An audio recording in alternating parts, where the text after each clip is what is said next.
નમસ્કાર, આપ જોઈ રહ્યા છો TV9 ગુજરાતી. આપની સાથે હું છું વિધિ. રાજકોટ વિદ્યુત સહાયક ભરતી કૌભાંડના મુદ્દે મળી રહી છે જાણકારી. PGVCLના 30 વિદ્યુત સહાયકોને ફરજ મુક્ત કરવામાં આવ્યા છે.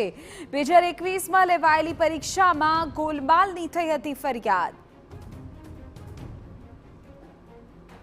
સક્ષમ અધિકારીએ નિર્ણય લઈને કાર્યવાહી કરવા.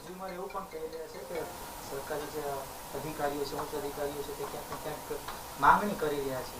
હવે એ આખી જે ફાઇલો મુવમેન્ટની જે આપ વાત કરો છો, જે ફાઇલ પ્રોસેસ છે, કનેક્શન રિલીઝ કરવાનું છે, એની ક્વેરી છે, એને કઈ રીતે સ્ક્રુટિની કરવાનું, આખું ટેકનિકલ પ્રોજેક્ટ સેક્શનમાંથી જે તે વિભાગમાંથી થતું હોય, એટલે એના માટે હું તમને વધારે કંઈ ના કહી શકું.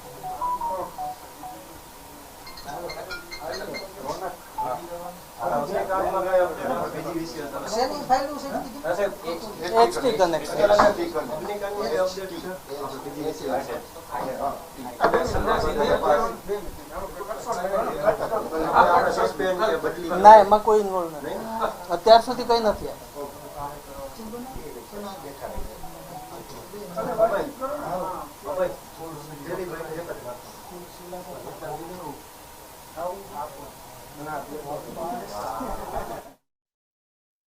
તો આપણે જાણકારી આપી દઈએ કે વિદ્યુત સહાયક ભરતી કૌભાંડના મુદ્દે 30 વિદ્યુત સહાયકોને ફરજ મુક્ત કરવામાં આવ્યા છે. ઉલ્લેખનીય છે કે સક્સેસ ઇન્ફોટેક નામની કંપનીએ પરીક્ષા લીધી હતી અને 400 પરીક્ષાર્થીઓ પાસ થયા હતા. ઉમેદવારો પાસેથી 10 થી 15 લાખમાં વહીવટ કરવામાં આવ્યો હતો. શંકાસ્પદ રીતે પાસ થયેલા પરીક્ષાર્થીઓનું એક લિસ્ટ PGVCLને મોકલાવ્યું હતું.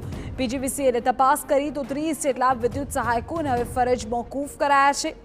તમામ કર્મચારીઓ સામે તહોમતનામું દાખલ કરવાનો આદેશ આપવામાં આવ્યો છે. ચોરવાડ, બાંટવા, લાલપુર, ધોરાજી અને ભાયાવદર સહિતના ગામોમાં આ વિદ્યુત સહાયકો ફરજ બજાવતા હતા. તો આ મોટા સમાચાર. પરીક્ષામાં ગોલમાલનો આખો મામલો હતો અને આ મામલે જાણકારી મળી રહી છે કે હવે 30 વિદ્યુત સહાયકોને ફરજ મોકૂફ કરવામાં આવ્યા છે. તેમની સામે હવે આગામી એક્શન્સ પણ લેવામાં આવશે, પરંતુ અત્યારે તો 30 વિદ્યુત સહાયકોને ફરજ મુક્તિના આદેશ આપી દેવાયા છે. આ મામલો 2021નો છે કે જ્યારે પરીક્ષા લેવાય અને બાદ આ કોઈ ગોલમાલનો મામલો સામે આવ્યો હતો.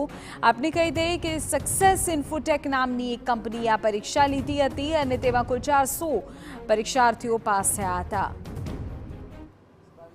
કરવામાં આવી હતી એ ભરતીમાં આપણે ઓનલાઈન એક્ઝામ લીધી હતી. એ એક્ઝામમાં આઉટસાઇડ એજન્સી થ્રુ એક્ઝામ લીધી હતી અને એ ઓનલાઈન એક્ઝામમાં સેન્ટરો છે એ કોમ્પ્યુટરાઇઝ એક્ઝામ હતી, એટલે અલગ અલગ જગ્યાએ ગુજરાતમાં એક્ઝામ લેવામાં આવી હતી અને એમાં સેન્ટરોમાંથી અમુક જગ્યાએ ગેરરીતિ કરવામાં આવે છે એવું ધ્યાનમાં આવેલું, એટલે સરકારશ્રી દ્વારા ક્રાઇમ ડિપાર્ટમેન્ટને એની ઇન્ક્વાયરી સોંપવામાં આવી અને એ આખી ઇન્ક્વાયરી કરતાં PGVCLના જે 30 ઉમેદવારો છે એવા ધ્યાને આવેલા. એટલે આ જે સસ્પેન્ડ કર્યા છે એ અત્યારનું ઇસ્યુ નથી, એ છે ગયા વર્ષનું છે અને જે સસ્પેન્ડ કર્યા છે એ 23-24માં કર્યા છે અને બિફોર ઇલેક્શન કરેલા છે. અત્યારે જે ગઈકાલે પેપરમાં આવ્યું છે એવું હમણાં 3 મહિનામાં કોઈ જ વસ્તુ બનેલ નથી. આ જૂનો ઇસ્યુ છે. એ લોકોને સસ્પેન્ડ કરી અને ખાતાકીય પગલાંની કાર્યવાહી કરવાની ઓલરેડી સૂચના આપણે ફિલ્ડમાં અધિક્ષક ઇન્દોરને આપી દેવામાં આવી. સાહેબ, જૂનો ઇસ્યુ છે તો અત્યાર સુધી આ વાત છુપાવવામાં શા માટે? છુપાવવામાં નથી આવી. એ વસ્તુ છે સસ્પેન્ડ કરી જ દીધા છે માર્ચ પહેલા. આ તો 23નું ઇસ્યુ છે. 23માં 11 જણા સસ્પેન્ડ કરેલા છે, 24માં કર્યા છે, બિફોર ઇલેક્શન કરેલા છે. અત્યારે કંઈ કરેલા જ નથી. તે વખતે જાહેર નહોતું કરવામાં આવ્યું. જાહેર પૂછવામાં આવે એટલે અમે આપી દે. કાલે પૂછવામાં આવ્યું તો અમે આપી દીધું. આપ અત્યારે પૂછવા આવ્યા છો તો અમે આપીએ જ છીએ. એમાં કઈ હાઈડ કરવાનું દબાવવામાં આવી જ નથી. એ વસ્તુ જે સસ્પેન્ડ કર્યા ક્રાઇમ ડિપાર્ટમેન્ટે પકડેલા છે એને બી એ પ્રેસ આઉટ થયું જ હતું, જે તે સમય થયેલું છે.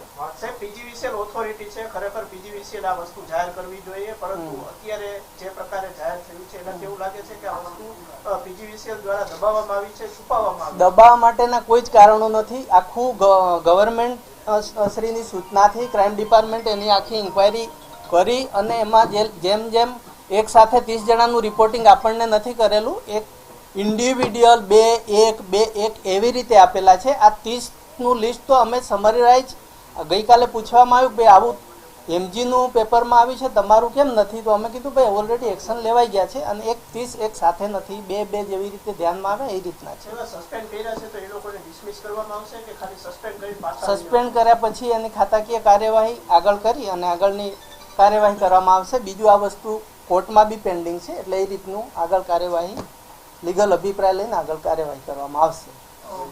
હવે કટમાં બીજું તો અધિકારી કહી રહ્યા છે કે આ એક્શન્સ અગાઉ લેવાઈ ચૂક્યા છે અને આખો જે મામલો હતો તેમાં કુલ 30 લોકોને ફરજ મુક્ત કરાયા છે.